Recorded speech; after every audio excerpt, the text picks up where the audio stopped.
15 feet is amazing. Yeah, but I mean, it's not that now, but yeah. I mean, like that's We'll get some of that potential, back because yeah. I'll use enzymes. We'll dredge. I'm coming up with creative ways to harvest the duckweed that will. Sorry. Go ahead. Is it over 10? No, it was No. no the whole. So I didn't have my fishing equipment out here, but we plumb bobbed it Yeah. with the canoe, and yeah, it was like 6. The deepest spot we found was 7, which was right over here. Okay. But there's a ton of trees down in it. So I mean, you have to remember that this wasn't here before, right? So it Yeah. was woodsy. Yeah. Some might say backwoodsy.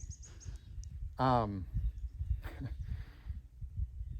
but we'll harvest the duckweed. That'll help keep it from continually building up all that organic matter. But then we'll use enzymes. We've already used some stuff that'll help kind of eat a lot of the organics. That'll help a great deal, and it'll start to clean the water a bit, and we'll get fish in here. We have there is an invasive species in here called red swamp crayfish.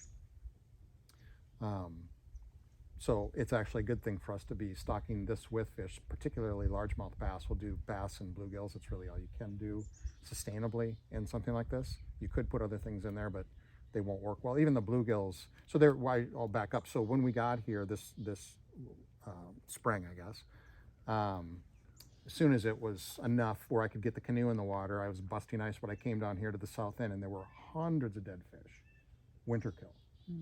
Because it wasn't deep enough. Yeah, well, they ran out of oxygen at the end of the day. Yeah, so not deep enough is certainly part of it. But there were 2 year classes of bass, largemouth bass. There were some 4-inch and some 8-inch bass, and there was 1 year class of bluegill, and they were all just like 3 inches.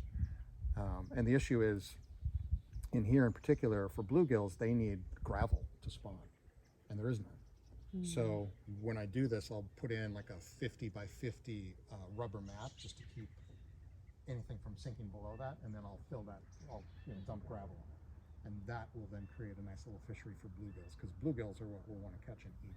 The bass will just get big and fun to catch, but they will eat the crayfish. Yeah. So all of that will help, because the crayfish right now can also ruin this, because these crayfish, they burrow, so they'll have like big long deep holes, and then Like between tunnels. yes, so between them and like the otters will come back and dig for them, and it dig it up. just makes it worse.